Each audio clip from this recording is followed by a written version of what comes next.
अस्सलाम वालेकुम। मेरा नाम कनीज़ा बीबी है।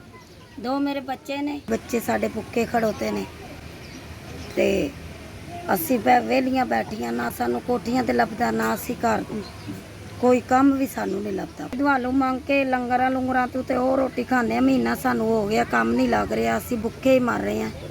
ते बर्तन बुर्तन उवें पए ने, ना कोई साढ़े घर तवा, ना कोई कुछ है ਜਿਹੜੀ ਅਸਾਂ ਲੋਕਾਂ ਦੇ ਲੰਗਰਾਂ ਤੋਂ ਲੈ ਕੇ ਰੋਟੀ ਖਾ ਰਹੇ ਹਾਂ। ਅਸੀਂ ਸਵੇਰ ਦਾ ਨਾਸ਼ਤਾ ਨਹੀਂ ਕੀਤਾ।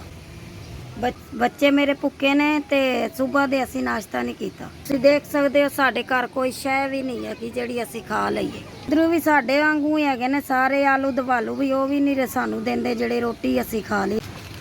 1 2 3 4 5 ਤੁਹਾਡੇ ਦਾਰੇ ਦਾ ਬਹੁਤ ਸ਼ੁਕਰੀਆ। ਤੁਹਾਡਾ ਕਲੀਅਰ 5000 ਸਾਡੇ ਤੱਕ ਪਹੁੰਚ ਗਿਆ। ਤੁਹਾਡੇ ਦਾਰੇ ਨੂੰ ਖੁਸ਼ੀ ਰੱਖੇ, ਗਰੀਬਾਂ ਦੀ ਮਦਦ ਕਰਦੇ ਰਹੋ। ਮੇਰੇ ਬੱਚੇ ਭੁੱਖੇ ਬੈਠੇ ਹੋਏ ਸੀ, ਮੇਰੇ ਕੋਲ ਕੋਈ ਆਸਰਾ ਨਹੀਂ ਹੈਗਾ। ਬੜੀ ਮਿਹਰਬਾਨੀ ਤੁਹਾਡੇ ਦਾਰੇ ਦੀ, ਬੜੀ ਮਿਹਰਬਾਨੀ। 5000 ਦੀ ਮਦਦ ਕੀਤੀ। ਰਾਸ਼ਨ ਪਾਣੀ ਪਾ ਲਵਾਂਗੇ, ਦੁਆਵਾਂ ਦੇਵਾਂਗੇ, ਰੋਟੀ ਖਾਣਗੇ, ਬੜੀ ਦੁਆ ਹੀ ਦੇਣਗੇ ਬੱਚੇ। ਬਹੁਤ ਸ਼ੁਕਰੀਆ ਦਾਰੇ ਦਾ, ਬਹੁਤ ਸ਼ੁਕਰੀਆ।